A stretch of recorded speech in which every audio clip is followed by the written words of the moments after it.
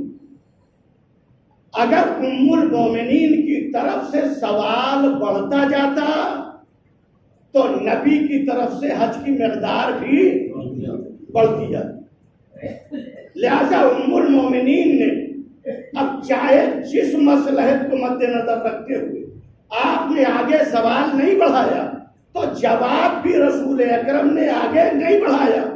شاید ام المومنین نے اس لیے نہ بڑھایا ہو کہ اب اس سے زیادہ حسین کی فضیلت نہ بڑھے،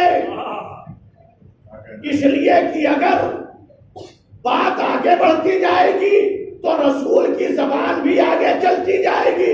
ام المومنین نے یہاں فل اسٹاپ کر دیا، لہذا رسول نے بھی آخری حد 90 پہ فل اسٹاپ کر دیا اور یہ بتا دیا کہ کم سے کم 90 حج۔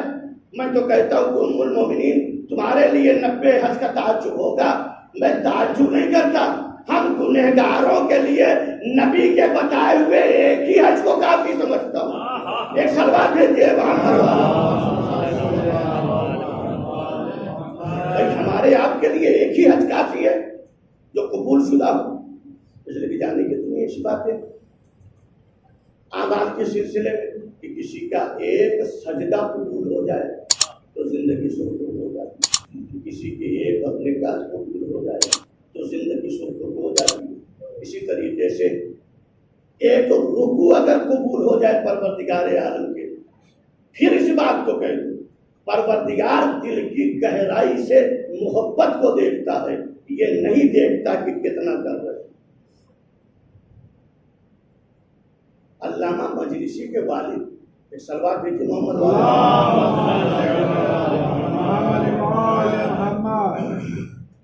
وہ بھی مجلسی اول کہلاتے تھے۔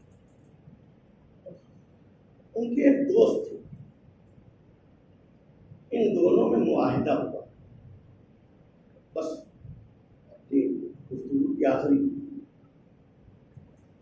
معاہدہ یہ ہوا کہ جو پہلے مرے گا وہ اپنے مرنے کے بعد کے حالات سے خبر دے گا، باخبر کرے گا۔ اچھا چونکہ عالم کی بات تھی لہٰذا ہو بھی سکتا ہے، ورنہ ہم گنہگاروں کو کہاں اتنی مہلت، اور کتنے چلے گئے بیچارے اپنے مرنے کے بعد کی بات نہ بتا پائے تو باقی کون بتائے گا۔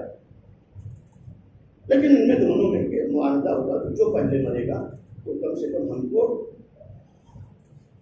ان حالات کو کہ قبر میں کیا گزری، کیسے سوال و جواب اور کیا کیسے گزر بسر ہو رہا یہ بتائے گا۔ سب علامہ مجلسی کے جو باپ تھے ان کا انتقال ہوا، جو ان کے دوست تھے جن سے معاہدہ ہوا اب یہ انتظار کر رہے، اب یہ آئیں بتائیں خواب میں کیسے گزری، کیسے کٹی، کیا ہو رہا ہے، کیا سلوک کیا جا رہا ہے، ان سے ایک زمانہ ہو گیا۔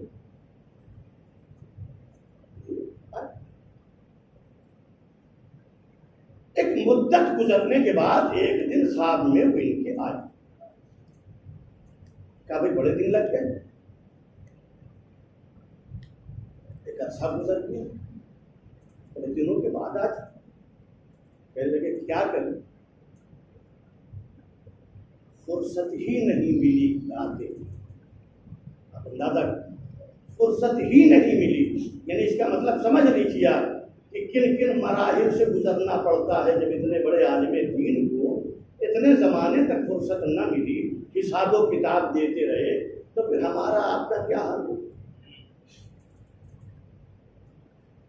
وہ کہتے ہیں صاحب کہ قبر کا حال مردہ ہی بہتر جانتا ہے اور کون جانتا۔ کہنے لگے پھر یہ آج کیسے وقت مل گیا، کہنے لگے بس ایک ذرا سے کام نے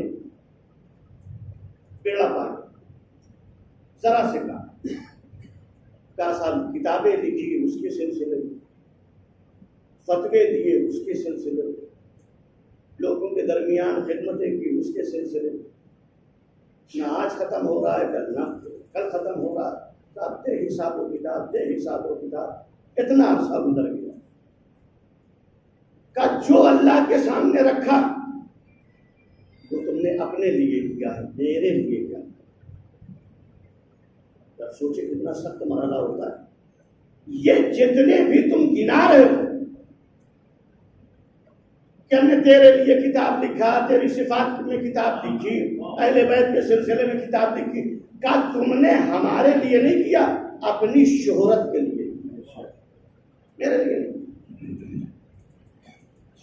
آخر میں جب تھک ہار گئے کہ پروردگار جب سب ایسے اعمال جو میں گنا رہا ہوں اگر سب ہمارے ہی لیے ہے تو پھر تیرے لیے کچھ نہیں، کیا کہے گا انسان، پھر تیرے لیے کچھ نہیں، اب تیرا جو جی چاہے وہ کر، اب میرے پاس کچھ نہیں۔ تو اللہ کی طرف سے جواب آتا کہ ایک کام تمہارا میرے لیے تھا، ایک کام یعنی تمہاری زندگی کا ایک عمل ایسا تھا جو میرے لیے تھا۔ اب یہیں سے اندازہ کر لیجیے کہ اہل بیت کیا چاہتے، کہ وہ کیا پروردگار جو مجھے نہیں معلوم، کہ جب ایک روز تم بیٹھے کتاب لکھ رہے تھے اور دعوات میں قلم کو ڈالا اور روشنائی سے تر کیا اور چاہتے تھے صفحے کاغذ پر قلم چلائیں تو ایک مکھی آ کے اس قلم کے اوپر بیٹھ گئی، تو تم نے یہ سوچ کے قلم کو روک دیا کہ شاید پیاسی ہے، شاید پیاسی ہے، تو اس کی پیاس کو خیال کر کے تم نے قلم کو روک دیا، وہ تیرا عمل میرے لیے تھا۔ ایک سلوات بھیجے محمد اب ہم لوگ کتنا اللہ کے لیے کرتے ہیں، بہرحال خدا توفیق دے کہ ہمارا جو بھی عمل ہے وہ اللہ کے لیے، جو بھی عمل ہے وہ اللہ کے لیے، لیکن سہارا حسین کا ہے، غم حسین کا ہے، حسین کے غم میں نکلے ہوئے آنسوؤں کا سہارا۔ ہم لوگ اتنے بڑے مرتبے کے تھوڑی کہ جو ہم لوگ اپنے لیے یہ سوچیں، نہیں، ہمیں تو واقعاً ہر قدم پہ حسین کا سہارا چاہیے،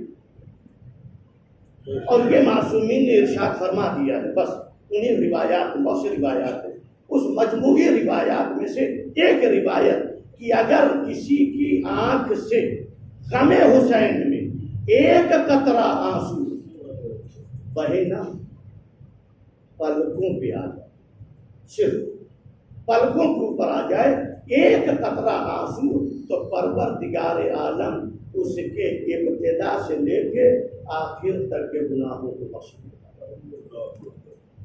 یہ روایت ہے، یہ روایت، اور ایک روایت کے جملے بھی پڑھتے ہیں کہ من بکا و ابکا و تباکا وجبت لہ الجنہ۔ اگر کوئی حسین کے غم میں روئے، حسین کے غم میں رولائے، حسین کے غم میں رونے والوں جیسی صورت بنائے، تعجب نہ کریے۔ رمضان میں کتنے مسائل سنتے ہیں کہ اگر توفیق نہیں ہوئی روزہ رکھنے کی، مثلا بیمار چل رہے ہیں یا کوئی مسافر ہیں، کوئی اور مسئلہ ایسا ہے کہ جس سے روزہ اس کے اوپر قصر ہے، روزہ نہیں رکھا، تو اگر وہ گھر کے باہر نکلے تو روزے والوں جیسی صورت بنائے، تو پروردگار عالم اس کے اس عمل کو پسند کرتا ہے۔ تو رونے، غم حسین میں رونا، تعجب نہ کریے، رونے والوں جیسی صورت بنائے تو وجبت لہ الجنہ، پروردگار عالم اس کے اوپر جنت کو واجب کرتا۔ بس یہ ایک حدیث کہ جو ہماری اور آپ کی بخشش کا سہارا، اب کیوں نہ ہو، اس لیے کہ اسی کی ذمہ داری فاطمہ نے۔ حسین کے بچپن کا دوست جس کا نام حبیب ابن مظاہر، اگر حسین چاہتے تو جب مکے سے چلے تھے اور کربلا کے پہنچنے سے پہلے اگر آپ یہ خط بھیج دیتے تو حبیب ابن مظاہر حاضر ہو جاتے۔ ایسا نہیں ہے کہ حبیب ابن مظاہر نہ آتے، لیکن حسین جب کربلا میں پہنچ گئے، اور کب حبیب ابن مظاہر کو خط لکھا؟ جب جناب زینب نے ایک روز سوال کیا کہ لشکر یزیدی میں اضافہ ہو رہا ہے، آج پتہ لگا کہ اتنے ہزار کا لشکر آیا، آج اتنے ہزار کا لشکر آیا، تو ایک مرتبہ زینب تڑپ کے بھیا کے پاس آئی ہے، حسین کہ آپ کا کوئی چاہنے والا نہیں ہے کہ کسی آپ کو یاد ہے کربلا میں جو آپ کی مدد کرے؟ حسین نے کہا یہ بہن زینب، ہاں بچپن کا دوست حبیب ابن مظاہر ہے، میں ابھی اسے خط بھیج کے بلاتا ہوں۔ شاید اسی دن کا حسین انتظار کر رہے تھے کہ جب بہن کا دل تڑپے گا اور کثرت افواج دشمن دل دہلے گا تو زینب سوال کرے گی، تو فاطمہ کی بیٹی زینب کو تسلی کیسے دی ہے؟ لہذا جب جناب زینب نے کہا، فرمائش کی، تو کہا میرے بچپن کا دوست حبیب ابن مظاہر ہے، میں خط بھیجتا ہوں۔ حسین نے بھی عجیب و غریب طریقے سے خط لکھا، من حسین ابن علی الی الرجل الفقیہ حبیب ابن مظاہر۔ دیکھیں، پہلی سند اگر کسی معصوم نے غیر معصوم کو فقیہ ہونے کے دی ہے تو حسین نے حبیب ابن مظاہر کو دیا، اور فقیہ اس کو کہتے ہیں کہ جو حالات اور صورت کو دیکھ کے، کیفیت کو دیکھ کے سامنے والے کو جزا کا مستحق بنا دے، اسے کہتے ہیں فقیہ۔ خط کس کو لکھا؟ حبیب ابن مظاہر، آیت اللہ نہیں، مرجع نہیں، لیکن حسین نے فقیہ لکھا۔ کیوں لکھا؟ جب قاصد خط لے کے پہنچا، جب الباب ہوا، حبیب ابن مظاہر اس وقت دسترخوان پہ بیٹھے، اٹھ کے آئے، کون؟ انا برید الحسین، میں حسین کا قاصد ہوں۔ باہر آئے، خط لیا، سر پہ رکھا، آنکھوں سے لگایا، بوسہ دیا، چاک کیا، حسین کی طرف سے لکھا ہوا ہے، اے حبیب ابن مظاہر، مجھے تمہاری مدد کی ضرورت ہے، میں لشکر یزیدی میں گھر چکا ہوں، تم جتنی جلدی ہو سکے ہمارے تک پہنچ جاؤ، اس لیے کہ ہمیں سخت ضرورت ہے تمہاری مدد کی۔ بس جیسے ہی حبیب ابن مظاہر کو پڑھا، خاموشی سے خط کو رکھا اور دسترخوان پر جا کے بیٹھ گئے۔ زوجہ نے پوچھا کون تھا؟ کیا حسین کا قاصد تھا؟ کیا قاصد تھا تو کچھ لکھ کے بھیجا ہوگا، کہاں ہے خط بھیجا ہے، کیا لکھا ہے؟ کیا حسین کو میری مدد کی ضرورت ہے، نصرت کے لیے بلایا ہے، کیا چاہ رہا ہے، کیا سوچ رہا ہے؟ کیا مجھے تیرے اوپر افسوس ہوتا ہے کہ میری مرنے کے بعد، میری شہادت کے بعد تو بیوہ ہو جائے گی، کیسے زندگی بسر کرے گی؟ کیا تجھے افسوس نہیں ہوتا؟ مجھے تو تعجب ہے کہ بچپن کا دوست حسین مدد کے لیے بلائے اور تو میری بیوگی کے اوپر حیرت کرتا ہے، افسوس کرتا ہے۔ ارے یہ لے چوڑیاں تو پہن، میں جاتا ہوں حسین کی، میں جاتی ہوں حسین کی مدد کے لیے۔ یہ حبیب ابن مظاہر چاہتے تھے کہ جو ثواب و درجہ مجھے ملے وہی میری زوجہ کو بھی ملے، اس لیے کہ زوجہ کے جذبات یہ بتا رہے ہیں کہ اگر مرد ہوتی تو حسین کی مدد کے لیے جاتی، لہذا اس ارادے کے اوپر حبیب سمجھ گئے کہ اب میری زوجہ کو بھی اسی شہادت کا درجہ ملے گا جو مجھے ملے گا۔ خادم کو بھیجا، کیا سواری لے کے چلا جا، میرے گھوڑے کو لے کے چلا جا، فلاں جگہ میرا انتظار کر۔ چونکہ حالات اچھے نہیں تھے، سازگار نہیں تھے، لہذا چھپتے چھپاتے حبیب ابن مظاہر جب اس جگہ کے اوپر پہنچا تو دیکھا کہ وہ خادم گھوڑے کے گلے سے لپٹا ہوا رو رہا ہے۔ گھبرانا نہیں، اگر حبیب نے دیری کر دی تو ہم سوار ہو کے حسین کی مدد کے لیے چلیں گے۔ جیسے ہی حبیب نے خادم کی زبان سے یہ فقرے سنے، تڑپ گئے، کہا حسین کو مدد کی اتنی ضرورت ہے کہ آج خادم بھی اپنی جان قربان کرنے کے لیے تیار ہے۔ حبیب ابن مظاہر کربلا پہنچ گئے۔ کوفے کی طرف سے اڑتی ہوئی دھول نظر آئی، کہا عباس دیکھو میرے بچپن کا دوست آ رہا ہے، علی اکبر میرے بچپن کا دوست آ رہا ہے، جاؤ استقبال کے لیے جاؤ، اسے میرے پاس لے آؤ۔ استقبال ہوا، جیسے ہی علی اکبر ہو جناب عباس کو دیکھا، گھوڑے سے اپنے کو نیچے گرا دیا کہ آج یہ وقت آ گیا ہے، ایسا وقت آ گیا ہے کہ جس کے استقبال کے لیے اب حسین کا بھائی عباس جیسا اس کا استقبال کرے۔ بہرحال حسین کی خدمت میں آئے، ادھر یہ خبر جناب زینب کے خیمے میں پہنچ گئی۔ کہا کیا بات ہے، بڑی خوشی کی لہر ہے، کہاں حسین کے بچپن کا دوست حبیب ابن مظاہر آ گئے ہیں۔ کہے فضا، ارے جاؤ حبیب کو میرا سلام کہہ دینا۔ ادھر فاطمہ کی بیٹی زینب کا سلام پہنچا، حبیب نے اپنے سر سے علامے کو پھینکا، کہا آج رسول کی بیٹیوں پہ ایسا وقت آ گیا ہے کہ ہم جیسے غلاموں کو میرا سلام کہیں۔ میں کہوں گا اے حبیب، ارے تعجب نہ کرنا، چند گھنٹوں کے بعد جب تمہاری شہادت ہو جائے گی انہی بیویوں کے سروں سے چادریں چھنیں گی، رسیوں میں جکڑا جائے گا، بے کجاوا اونٹوں پہ سوار کیا جائے گا، نامحرموں کے درمیان گزارا جائے گا، رسول کی نوازیاں۔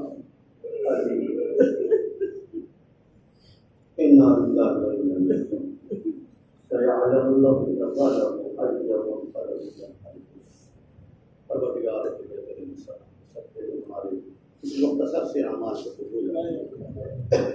حاضرین کے دل مراد پروردگار حاضرین جو مریض ہے بیماری کا بلا کی سب کے ان کو شفا عطا کرواتی ہے۔ پروردگار کورونا مرض سے تمام انسانوں کو نجات عنایت فرما اور جو مریض ہو چکے ان کو شفا عطا کرواتی ہے۔ فرما پروردگار اس بیماری اور اس مرض کی وجہ سے جو بے روزگار ہو گئے انہیں روزگار عنایت فرما، جو روزگار سے انہیں ترقی عنایت فرما، پروردگار کے وقت زیارات کو مشتاق اور ان کی زیارات کو مشرف فرما، پروردگار دشمنان اہل بیت کو نیز محفوظ فرما، امام زمانہ کے بہت تعجیل فرما اور ہم لوگوں کو ان کے آبان میں شمار فرما۔